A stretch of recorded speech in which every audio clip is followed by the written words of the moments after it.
Hello, I'm TJ, and welcome to my garden. And today there are no rules. Well, there are some rules, but we're going to talk about different experiments you could do with plant breeding. Now, a lot of these are going to take some time because plants have, you have to grow a different generation each year.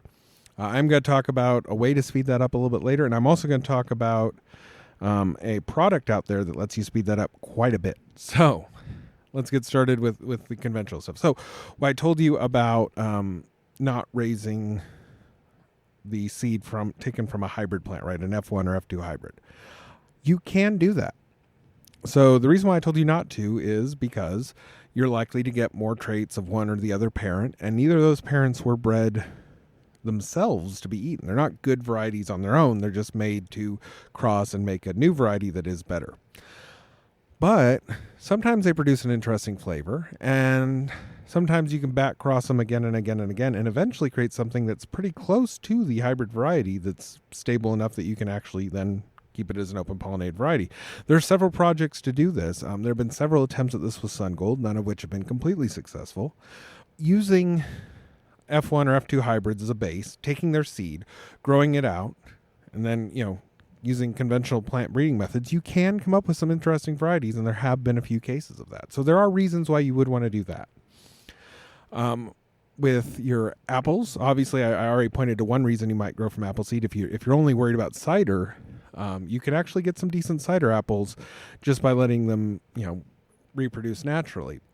Another thing is there are efforts to take varieties that traditionally cannot be reproduced from seed, things like apples and potatoes, and make consistent seed varieties. There's a huge movement right now in trying to breed potatoes that are consistent from seed, and there are a couple of success stories. You can actually buy one. One is one of this year's, let's say proven winners, but that's not the word I'm looking for. But basically, it's actually, there is a variety of potato out there, I'll put a link to it in the show notes, that you can grow from seed, and they grow reliably, and when you grow them, you get a similar potato. It's kind of a better, from what they said, a boiling, mashing potato. Not necessarily so great for frying, but you have a consistent variety from seed. And you could do the same thing with apples and stuff conventionally. Basically, what you're trying to do in those cases, though, is you're starting from square one and trying to breed these plants the same way we've domesticated our plants to create a consistent cultivar that reproduces the same, true to seed, every time. So you're trying to do with apples what we've already done with lettuce, which we sidestepped with apples by cloning them. So that's possible. It's doable, and there are reasons to do that. Another thing is, most of these will take quite a bit of time, especially like I said in the landrace episode, that takes many generations to really get something consistent. But there is a little bit of a way to speed that up, and that is that you can kind of cheat. If you are somewhere like I am here in California, we can grow things most of the year, so sometimes you can squeeze in a couple of generations. I've done it before with some plants. I actually grew 2 generations of corn this year from the second generation from seed saved from the first generation.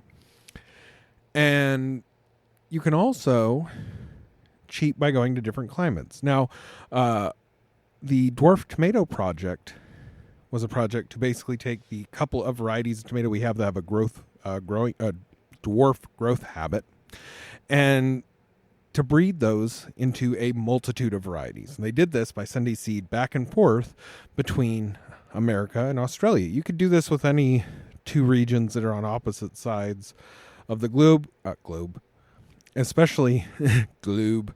Sorry, weird word.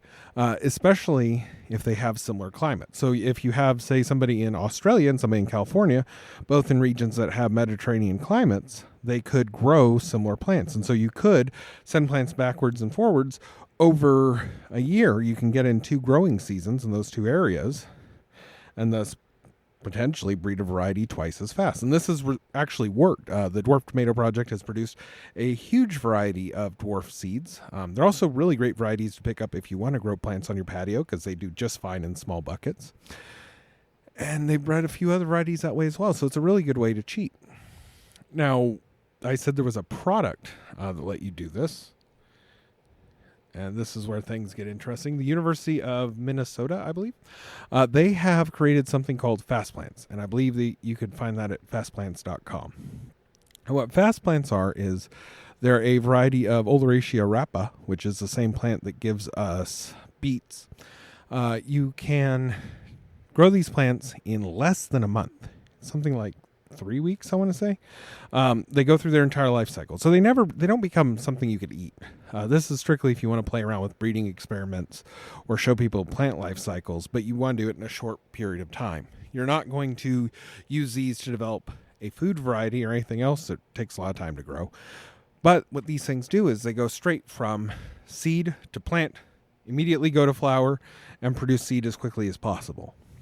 And they bred several varieties with different colors, shapes, textures, so you can basically do experiments in Mendelian genetics, right? You can take ones with this trait or that trait, cross them. You can cross them under different circumstances and see what the differentials are.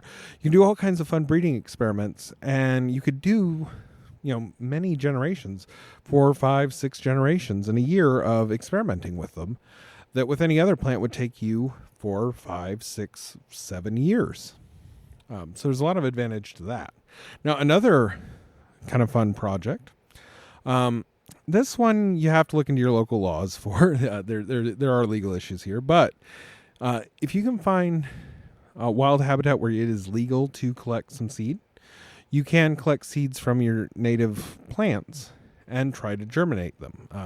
Trying different methods, braiding the outside to kind of open up the seed a little bit, soaking some seeds, freezing some seeds, exposing some seeds to wood smoke and other smoke to try and simulate forest fires and other things that help certain seeds germinate.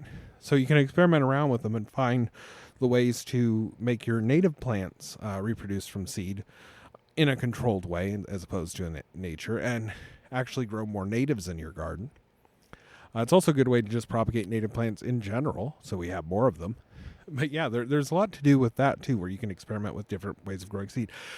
Most of our domesticated varieties, as I've said before, we have bred to be easy to grow in the conditions we usually grow them in. So most row crops are bred to be grown in rows in a garden or in a farm. They're not, they don't have all these complicated triggers to make them germinate. They're meant to germinate as soon as they have anything remotely resembling good conditions to grow in. Whereas wild or native plants, generally speaking, have a lot of things that have to be just right for them to grow to make absolutely sure they're growing in the right conditions. So that's another really great project that you can engage in, especially with kids. They can see the different native plants, how they grow, different life stages of the native plants.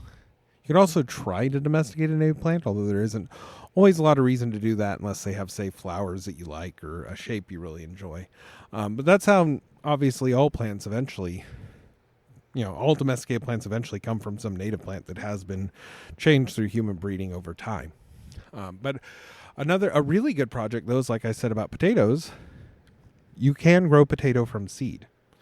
You can grow anything from seed, obviously. But if you grow potato from seed, the potatoes you get are going to be a diverse range of textures, shapes, sizes, everything, because we haven't truly domesticated potatoes, except for the variety I talked about a few minutes ago. So you can actually grow a bunch from seed and then just pick the ones you like and grow those from tuber. That's how we did it in the first place. And if you grow them from tuber, you will reliably get. So if you produce something that is just the perfect mashing potato, in your opinion, or has a really cool color or really cool shape, you can then grow that on and grow the tubers from it on and so on and so forth and create your own variety that way. Or you can keep breeding them. This will take quite a bit longer, but you could keep breeding them over generations and create a consistent variety as has already been done. So these are just some projects. I just wanted to kind of give you some fun things to tackle and try to, something long-term to play around with. The other stuff is about the short-term gain of just collecting seed. So all this boils down to one big thing. And that is, like I said in the first episode, the gift of seed is really a great way to bind communities together. And if you're working in the community or school garden space, there's a lot to be said for growing quite a bit of plants and letting them go to seed, not only so the kids can see the seed, but also so the kids or other participants can take them home and grow them in their own yards and in their own gardens and spread the varieties throughout your community. It's a really great way to help with, issues of hunger. If a person has a yard, but they don't have a reliable income and supply of food, maybe they could grow a little. It might not be enough to, completely sustain them or feed them, but every little bit could help. So yeah, I think it's a great way. And actually, if you are doing a school garden and you reach out to, say, Native Seed Search, who I talked about before, their donation program, they do actually want you to share those seeds. So once you've grown the plant on, they want you to try and save some seed from it and distribute those seeds to the community. So if you're in one of those projects and you get a donation from them, there is a viable reason. You have to at least try. They don't require you do it because, we all have crop failures, things like that, but they want there to be an effort put in to collect seed and to distribute it to the community. And at the garden I work at, I grow a lot of plants well past maturity for seed, which I then give freely to the kids to take home and grow themselves. In a lot of cases, we have plenty of seed. A lot of plants produce a lot of seed, so we have plenty for them to take home and play around with. Even if half of them throw it away, half of them didn't. And so half of them will try and do something with them. And maybe they won't succeed. It's probably a very tiny fraction of the kids who take seed that I give them, take it home, actually grow it in conditions they can grow in, and actually get something from it. But that's way more than would have done it otherwise, right?